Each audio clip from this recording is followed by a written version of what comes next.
Sunan Kalijaga yang bernama asli Raden Syahid merupakan putra dari Adipati Tuban, yaitu Temenggung Wilakata. Sejak kecil, Raden Syahid sudah diperkenalkan kepada agama Islam oleh guru agama Kadipaten Tuban.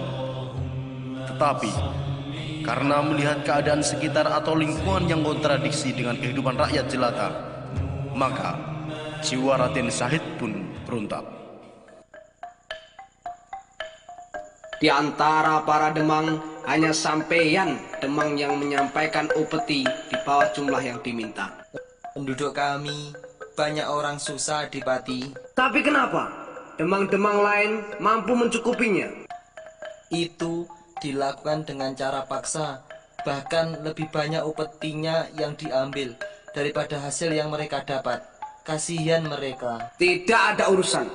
Demi kepentingan kerajaan, jangan pedulikan. Sekali lagi kamu melanggar, tak cabut kedudukanmu.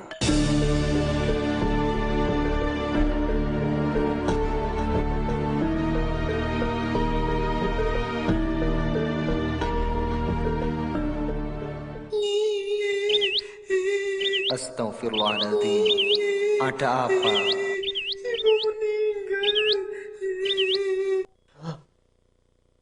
Pak, tolong Pak. Pak, tolong Pak. Ada apa? Ada apa? Ada apa? Ada orang meninggal, Pak. Inna lillahi wa inna ilaihi rajiun. Setelah melihat peristiwa itu, Raden Syahid mulai berani mencuri di gudang penyimpanan hasil upeti Kadipaten. Hal tersebut dilakukannya untuk dibagikan kepada rakyat miskin. Hingga pada akhirnya, dia ketahuan mencuri dan dihukum oleh kedua orang tuanya di gudang penyimpanan. Kendati demikian, Raden Syahid tidaklah jera, justru malah merajalela. Selanjutnya, dia memakai topeng hitam untuk mencuri harta-harta penguasa Serakah dan diberikannya kepada rakyat miskin. Akan tetapi, situasi ini dimanfaatkan oleh preman yang tak bertanggung jawab.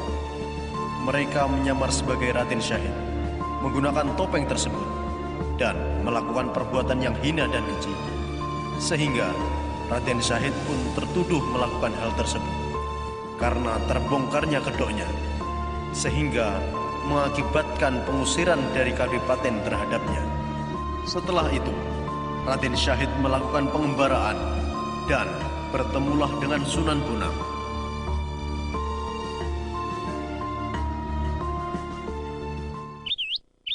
Maaf Kanjeng, apakah boleh saya bertanya? Boleh di sana. Ada apa? Kan Kanjeng belum seberapa tua, mengapa sudah memakai tongkat? Sekedar untuk panduan jalan. Lebih-lebih kalau hari sudah mulai gelap. Boleh saya melihat tangkainya Kanjeng? Ada apa? Ada apa dengan tangkai tongkat saya? Bukankah sekarang Kisanak sudah melihatnya dengan jelas? Saya ingin melihat tangkai tongkat yang Kanjeng genggam itu. Apa terbuat dari emas?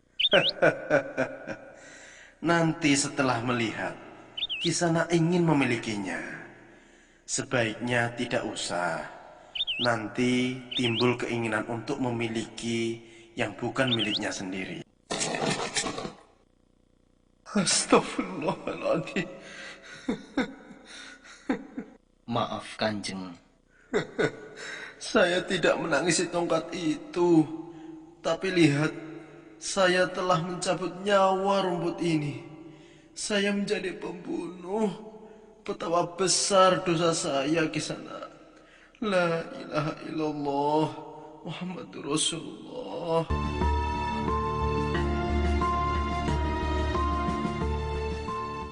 Kalau Kisanak cuma menginginkan benda. Benda apa Kanjeng? Itu, ambillah. Benda itu lebih berharga dari tongkat ini. Dan buah kolang-kaling itu berubah menjadi emas.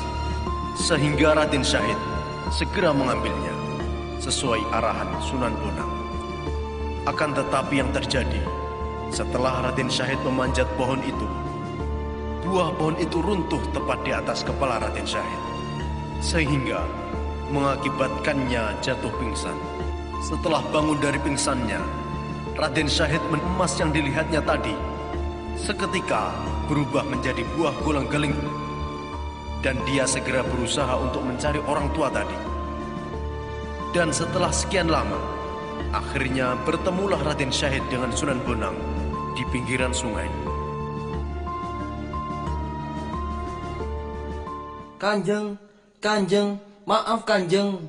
Ada apa di sana? Mana golang-galingnya? Bukan itu yang saya inginkan Kanjeng. Kalau begitu, Kisanak menginginkan tongkat bertangkai emas ini. Bukan Kanjeng, saya ingin diwecang ilmu yang Kanjeng miliki. Misalkan, daun-daun di seluruh jagat ini dijadikan kertasnya, dan air lautan dijadikan tintanya. Niscaya belum cukup untuk menuliskan ilmu Allah itu, Kisanak. Bukan seperti itu ilmu yang mau saya tuntut. Saya hanya perlu satu titik, yaitu titik harba itu Kanjeng. Baiklah, Kisanak. Tunggu di sini sampai saya kembali. Ngestaken dawuh Kanjeng. Setelah itu, Raden Syahid mengikuti instruksi dari Sunan Bonang tadi sampai sekembalinya Sunan Bonang. Berhari-hari, berbulan-bulan, bahkan bertahun-tahun, Raden Syahid menunggui tongkat Sunan Bonang. Sampai-sampai badan dan mukanya tertutup oleh tumbuh-tumbuhan dan lumut. Setelah sekian lama, akhirnya Sunan Bonang menghampiri Raden Syahid dengan tongkatnya itu. Kemudian, beliau membangunkannya dengan lantunan iqamah. Assalamualaikum warahmatullahi wabarakatuh. Assalamualaikum warahmatullahi wabarakatuh. Allahu Akbar, Allahu Akbar. Asyhadu an la ilaha illallah. Asyhadu anna Muhammadar Rasulullah. Hayya 'alas shalah, hayya 'alal falah.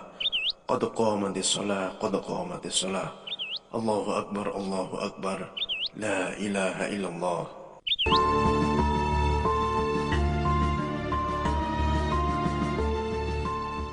Untuk melengkapi ilmumu, pelajarilah semua ini. Alhamdulillah Rabbil Alamin. Kau tidak akan mengenal Tuhanmu sebelum kau mengenal dirimu.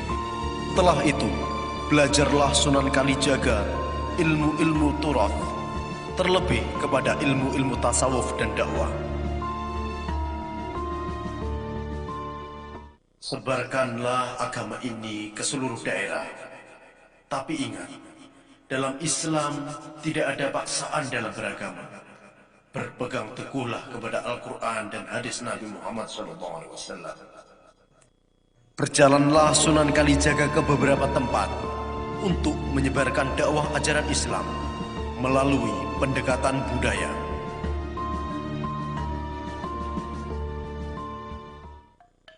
Doro, minta berasnya Doro. Bukan Mbah Bras, pasir tahu. Bune, saiki harga paceklik, harga beras mahal. Iya Pak. Juragan, berasnya jadi pasir juragan. Hah? Pasir? Coba lihat beras yang ada di dalam gudang. Ayo cepat, lihat semua yang ada di dalam gudang. Nggih Ndoro. Berubah jadi pasir semuanya Ndoro. Pasir? Pak, ini juga menjadi pasir Pak. Aduh, semuanya menjadi pasir. Kita melarat Pak. Aduh, berasku jadi pasir. Mati aku. Kasihanilah Ndoro. Kasihanilah kami Ndoro. Edan, aku sudah sial. Kowe datang malah minta-minta. Kami belum makan Ndoro. Makan itu pasir. Ambil sana. Apa Ndoro ikhlas memberi pasir itu pada mereka? Kenapa harus ikhlas segala? Kalau Ndoro ikhlas, dan jika Allah mengizinkan, pasti bisa mereka makan. Saya ikhlas. Silahkan ambil.